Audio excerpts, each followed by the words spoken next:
You are listening to Thrival Nutrition Podcast, Episode 10.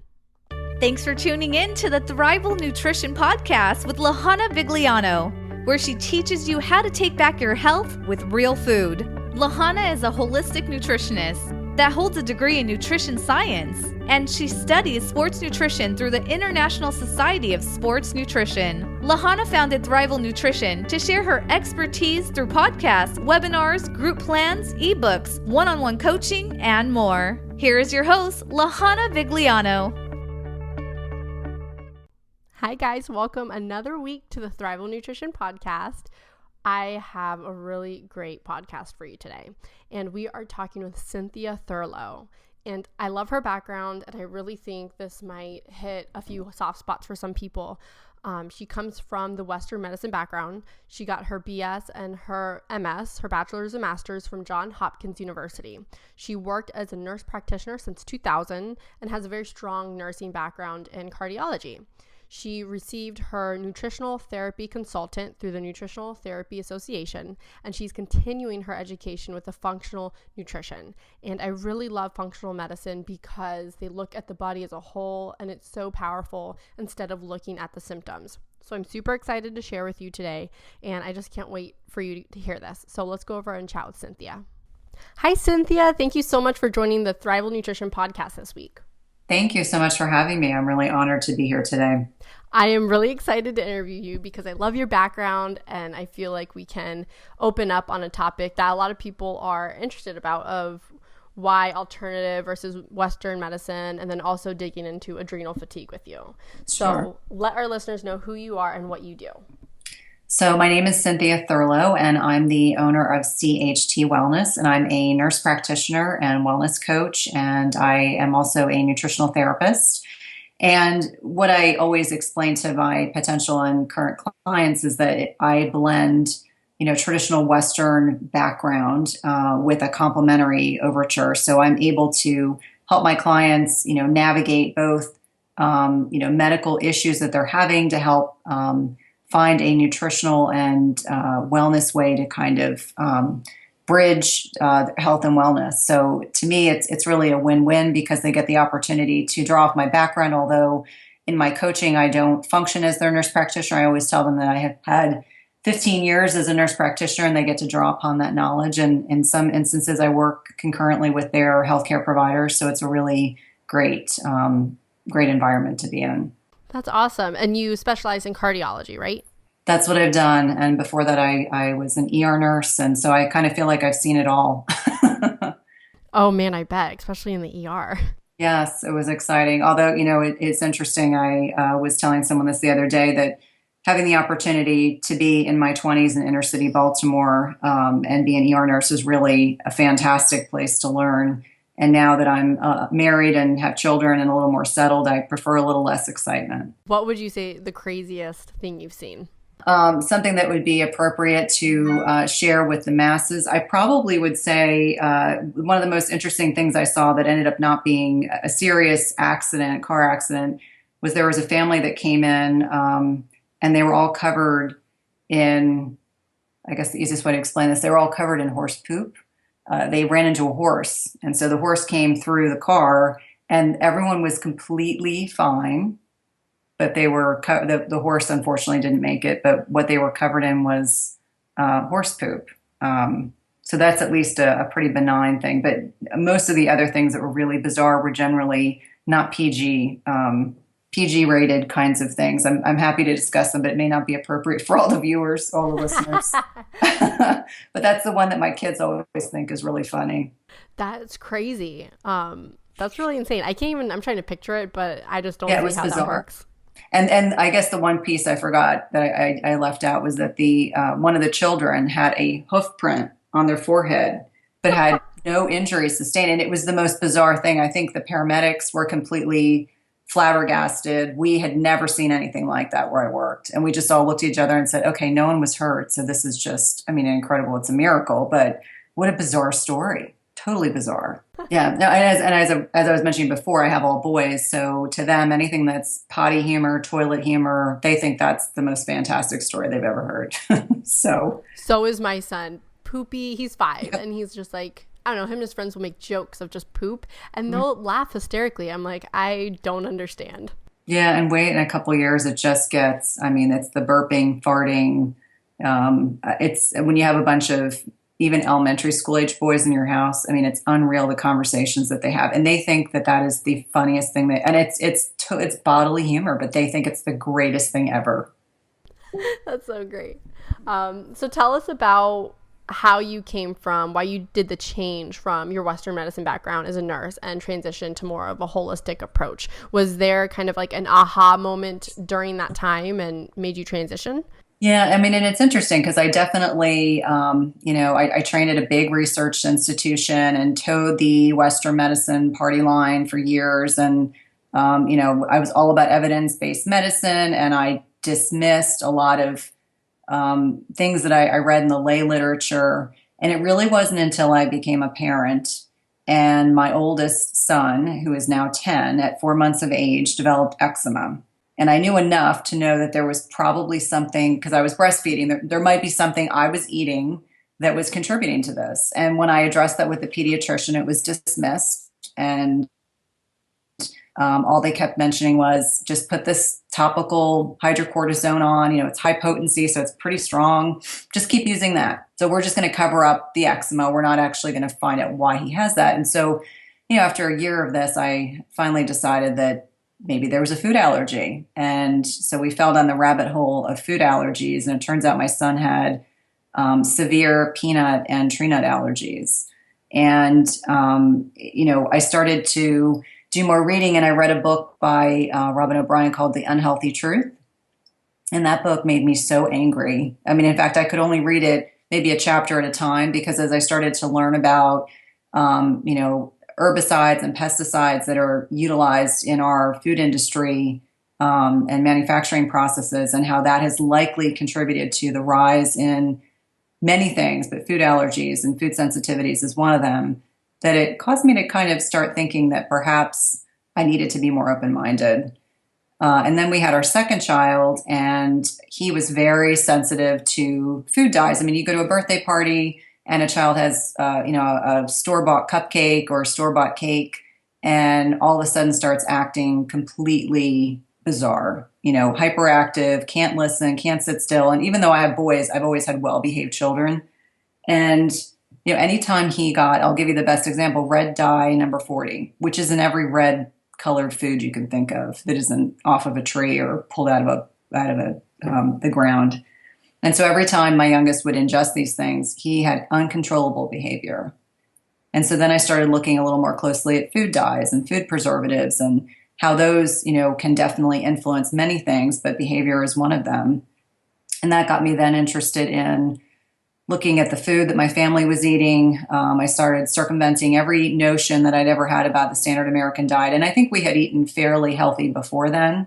But then I started looking more closely at buying organic and buying wild-caught fish and buying organic meats and going to the farmers markets and talking to the farmers. And then that got me interested in the food that was offered in the kids' schools. And a good friend of mine and I petitioned the schools to improve the quality of food that our schools were serving our children. And I ended up becoming the director of Real Food for Kids, where I am, and served in that capacity for a period of time. And, that it kind of snowballed. And I think because of those interests, I then started feeling very restless in my job. I've always loved being a nurse practitioner. I feel like it's an honor. It's a calling.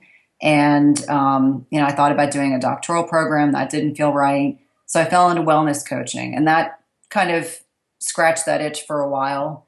And then I got really more interested and more passionate about food. And I fell into a functional nutrition program. And that to me really was the catalyst for not only for my business, but feeling like I finally found my tribe. I finally found people that had the same values and perspectives about not only food, but the environment that we live in, the products that we use on our bodies, eating a, largely unprocessed whole foods diet.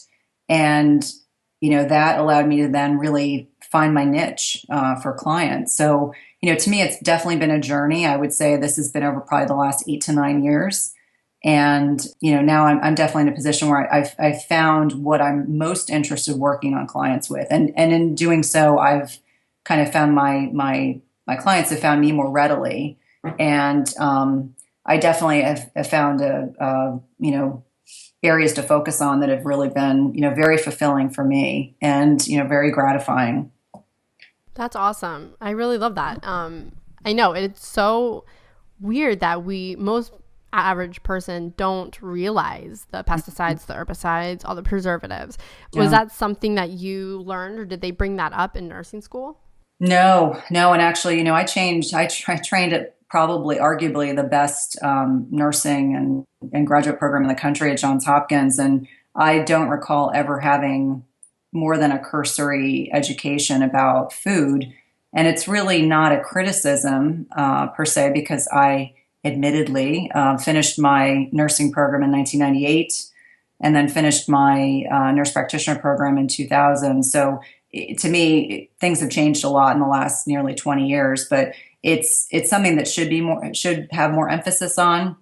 And we just haven't done that. I mean, things may have changed now in terms of what's offered in terms of nutritional information, both in, nursing and medical programs. And I hope that it has changed significantly, but I feel like most of what I learned about nutrition and food, I learned on my own, either following people that I enjoy on social media or through my own educational process. And I'm a huge proponent of being a lifelong learner, that I think we all, irrespective of what field we are in presently, we should always be learning. It doesn't just stop when you finish a degree or finish your certificate program, and we should always be learning. Oh my gosh, I totally agree. I am such a book nerd. It's so bad. Like, if I could spend my money on one thing, it would be books, because I love reading, I love listening, and everything is evolving and changing. So yes, you always have to be current with what's going on, and more studies are coming out, and it's just very eye-opening. So even if you don't have initials after your name or a degree, just being in the know, because knowledge is power completely. Absolutely. So with your child's allergies and sensitivities, you kind of just found out by looking at their symptoms, kind of guessing, and then taking things out and then seeing an improvement? Yeah. So my older son has confirmed. So it isn't just, when you go to the allergist, they initially just do skin testing. And he reacted so strongly that the allergist was kind of concerned. And then they did blood testing, and it's called the RAST. It's one of those things where in the lab they can in a controlled environment, they can determine how susceptible someone is to certain nuts, they tested him for a lot of things, but it came back so high that the allergist called me out of concern and said, I want to retest him in 3 months. This can't be right.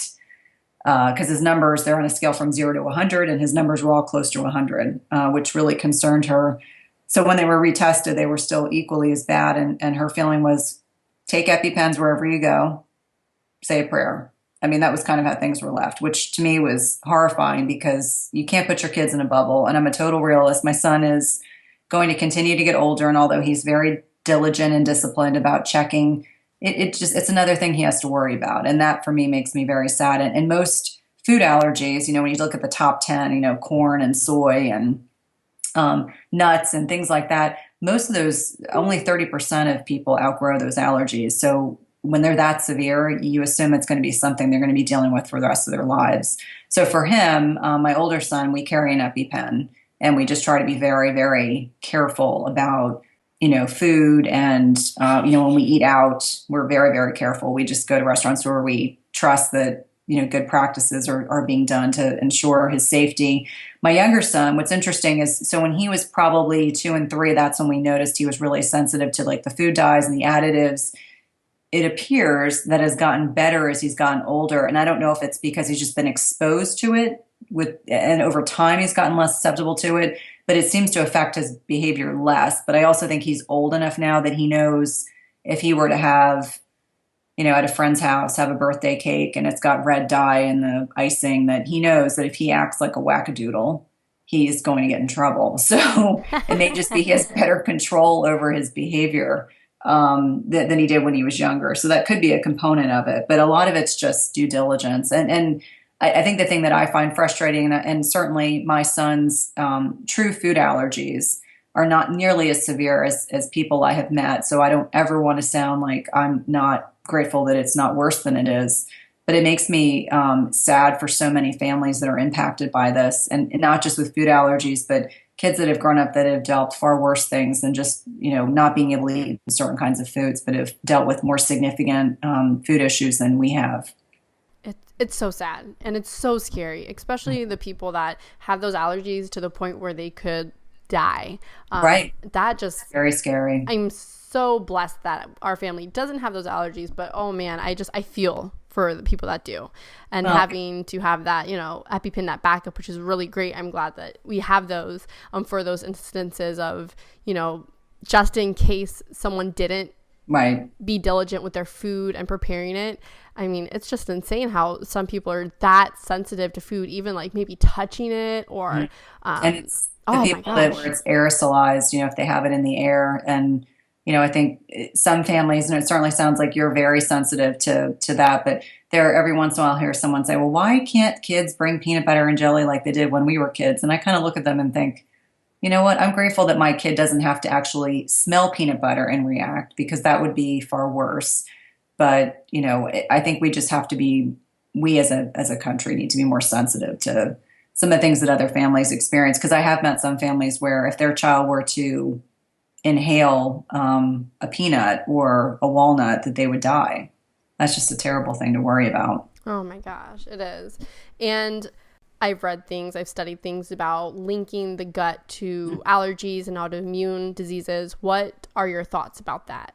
Oh, I mean, I definitely think that there's, it's what you need is the insult to the intestinal lining, and it can make you much more susceptible to a constellation of issues. I always like to share that I was treated for Lyme. And so in the area that I'm in, the county that I'm in Virginia, Northern Virginia, is endemic. We have the highest reported rates of Lyme in the whole state. Wow. So we see lots and lots of Lyme. But about almost a little over 20 years ago, I was bit by a deer tick and was treated appropriately, thank goodness. And I never knew, and my doctor never made the correlation. And at the time, I wasn't even yet in nursing school, so I didn't know the correlation between antibiotic use and that compromising your gut and later developing an autoimmune disorder. So 6 months after I finished antibiotics, I developed psoriasis. And for 15 plus years, I took my steroids, I treated it topically, I did all these things, never knowing that there was any relationship between the two, the antibiotics and developing an autoimmune disorder. And then later, completely reversed, healed my psoriasis by taking gluten out of my diet. So there's definitely a correlation with whatever insult has happened, and so many things can contribute to leaky gut. I know that you and I both had the opportunity to read Dr. Axe's Eat Dirt book, where he, really does a nice job of explaining those things. But I do talk to patients that, if they've developed Hashimoto's, if they have developed psoriasis, if they've, developed lupus, I mean, those kinds of things, they need to dig a bit deeper to find out why that happened. And in doing so, oftentimes changing their diet can have profound impact on their health and their wellness. So that's something that I think most Western med providers do not talk about. In fact, I don't think they, and when I say most, I don't want to say all, because there's certainly lots of people who are open-minded, but traditionally trained people won't even talk about diet with their patients. So it's definitely something worth, and that's why I try to share that I myself have dealt with this. And, it's kind of, again, down a rabbit hole trying to find out, why do you have leaky gut? What precipitated that? How do we change it? How do we fix it? Which I think I don't mind that doctors don't talk about nutrition, because they're just not trained enough. Mm-hmm. Now, if they were trained enough, absolutely, of course, but I definitely think that more nutritionists and holistic practitioners should be working with the doctors that don't have that education to be able to educate others. Right. Absolutely. Outsourcing is the key. You know, if you don't want to handle it, then you need to outsource it. Absolutely. And I love Dr. Josh Axe's book. He really keeps it simple for the normal average person to be able to understand and read. Yeah, I think he does a nice job. And I didn't use it as a plug. I was trying to find, a resource that, like the Perlmutter book that I just finished. Grain Brain or Brain Maker? Grain Brain, yep, Grain Brain, which I thought was really well done too. Yes. But I sometimes will make recommendations to clients about if you want to learn more about this, then this is worth looking into. Yeah, and it's so filled with so much good like information that it just is like, okay, now I want to know more. But I really love the connection between autoimmune disease and the gut because I don't know, like you said, like when you go to a Western medicine doctor, they prescribe you, things to put on your skin. They really focus on, easing the symptoms of it and connecting the gut to, autoimmune conditions. It's like, oh my gosh, we could finally solve a problem and not just live the rest of your life with it, but actually solve it. And that just gets me so excited. No, and it's interesting for me. I mean, especially because I'm Western medicine trained. I mean, it really took a bit of, there was definitely some growing pains to kind of adjust my mindset because I had been taught one thing and I had practiced one way. And then I started looking at things very differently. And it was almost as if I had blinders on that I took off. And then I was able to see the full picture. And over time, I had patients that would say, you really seem to know a lot about this. And I said, oh, I'm just really passionate about food. So that became the segue to talk about things, in greater detail with them. But I do think the concept of outsourcing, because you made a very good point that, most of the healthcare providers don't get enough training. And if they get one day of training, that's not enough to be able to talk about food. And it may not be their interest. And I always say that's great because I love to talk about it. So right. And I love that approach that you take is like the Western medicine with the holistic, because there's always a time and a place for absolutely the Western medicine. And when we do need it for those emergencies, 100% agree. But when you just pick one or the other, I feel like it's too strong of a stretch for people to really, I guess, grasp it and understand it. Right. And it's kind of like if you, abide by any Asian principles, yin and yang, you need both. You really do. And I always, my caveat is always that I'm not denigrating, Western medicine. I just think that clearly the pharmaceutical company has benefited enormously by the way Western medicine is largely being practiced. And I think that we're really in a position, we as all these healthcare professionals have, we really have the opportunity to help change the way that we manage health and wellness and illness. And that's kind of incredible to be kind of on the forefront of doing that.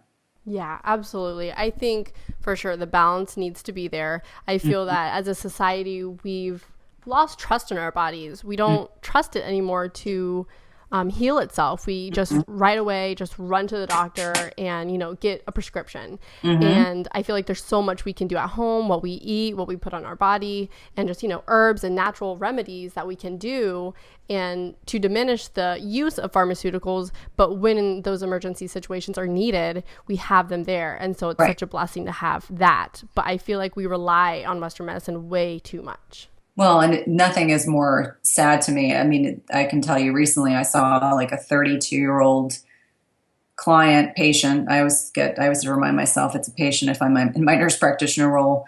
And, their cholesterol was high, their blood pressure was high, they were overweight, they were insulin resistant. And I tried to have an opportunity to talk to them, and I usually ask people, do you have children? Usually that could be a way to, encourage them to take better care of themselves.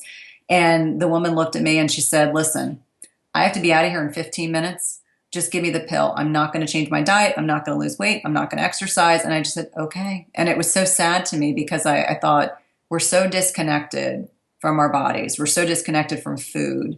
And oftentimes when you see someone that's obese or overweight, they're malnourished.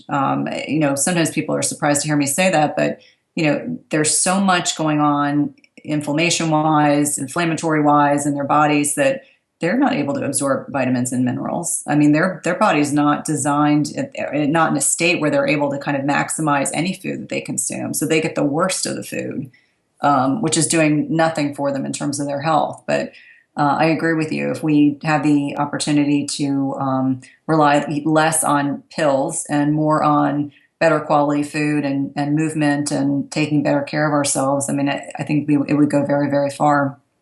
Yeah. Definitely. So one of the things that you actually guest blogged on our website before, and you talked about adrenal fatigue. Yes. If anyone hasn't read it yet, please go check it out. But can you explain what adrenal fatigue is and how can someone know if they have it?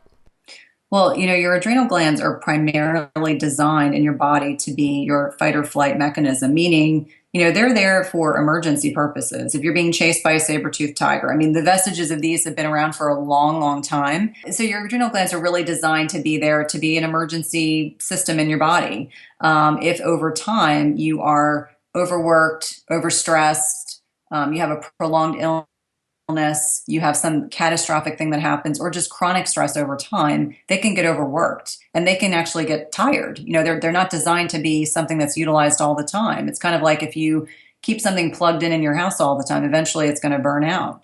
And oftentimes what you see is that clients will complain of being tired, like so tired that they feel like they can't even get out of bed. And it's not just one day, it's every single day. They may have crazy cravings like sugar, profound sugar cravings. They may have sleep disturbances.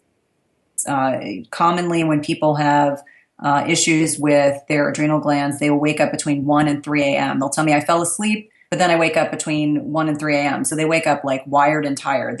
They're awake, but they're so tired all the time. They may have no sex drive. And for some people that may not be a problem, but I think for a vast majority of the population, when they suddenly feel like that they don't even want to think about sex, then there's an issue. And then, because of the chronic stress of your adrenal glands being overtaxed, it has cascading effects on your digestion as well as your blood sugar, which is oftentimes why you're craving sugar, because you're trying to, get a quick fix for getting some energy. And then it sends your blood sugar into even more of a dysregulation. And then on top of that, when you're chronically stressed and not feeling well, you compromise your immune system. And so all these things kind of come together. And that's typically what I see in terms of complaints that people will come in with, that they just don't know what's wrong. And, they've had every battery of tests known to man, for conventional Western medicine, and they come to me, looking for answers. What else could it be? What might I not know about? Yes, because there's some, like those symptoms you just said, there's so many things it could be. It's so hard to pinpoint what it is. Exactly. And so they've been worked up for anemia. They've made sure that they don't have, if they don't have profound diabetes, they get, that's kind of written off. And so all the conventional things that are looked for, they're not going to find them in conventional testing. Yes. So what are some things that we can do to support our adrenals if we do find that we have adrenal fatigue? Yeah, so first you would want to find a healthcare provider that could do salivary cortisol testing, which is just saliva cortisol testing. So nothing that is going to involve blood, which oftentimes makes clients really happy. And if there's a pattern of dysregulation in your cortisol levels, which your cortisol should be, and I probably should have said this before, your cortisol is typically highest and should be highest in the morning, and then it ebbs and flows and goes down at night. And that's what makes you get tired and want to go to sleep. But when you have a period of where your adrenals are overworked over time, that pattern becomes altered. And so the salivary cortisol testing will give you some clues to look for that may be what has actually been disrupted. Once that's been confirmed that you have adrenal fatigue, the next step is that there are herbal agents that we can take that can help support the adrenals.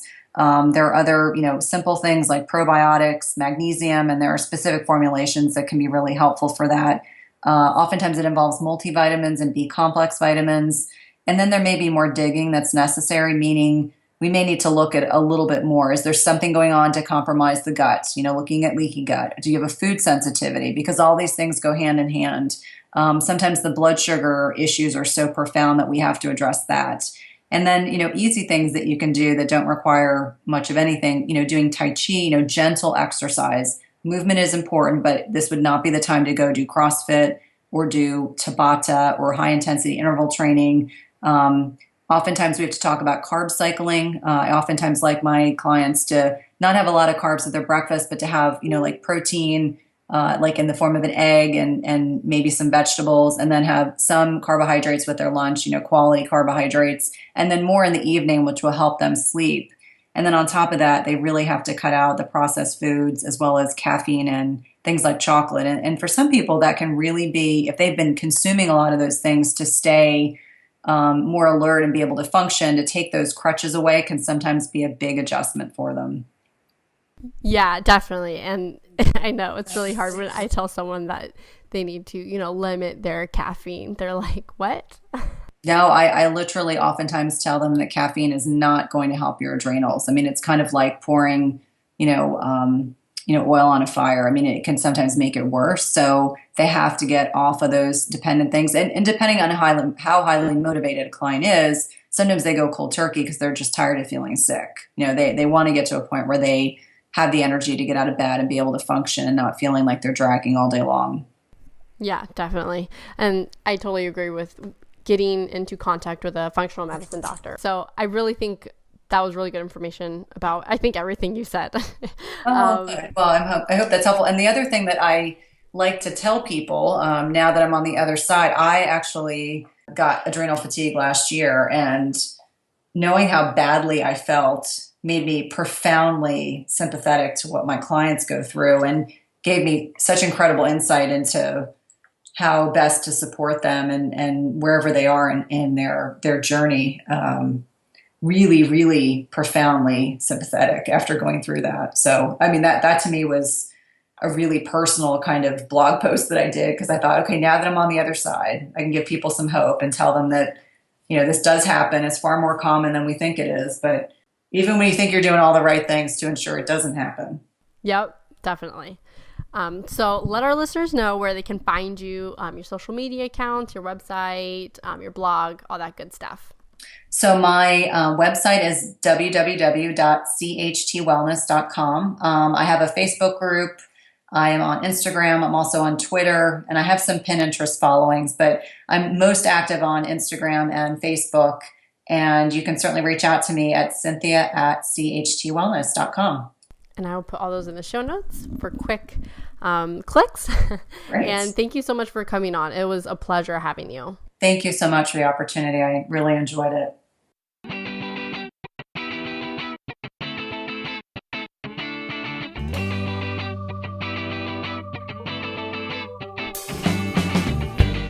Thank you so much for tuning in this week. It's pretty awesome to hear people's aha moment when they realize how important it is to what we eat and what we put on our bodies, and how it can really make a difference in our life and health. So I love hearing these stories. And in the show notes, feel free to reach out to Cynthia at CHT Wellness or me at Thrival Nutrition. We would love to help you take back your health and start feeling amazing. If you haven't already reviewed and rated us on iTunes, please do. We really appreciate your feedback. The Thrival community rocks. Thank you so much. Thanks for tuning in. I'll see you next week.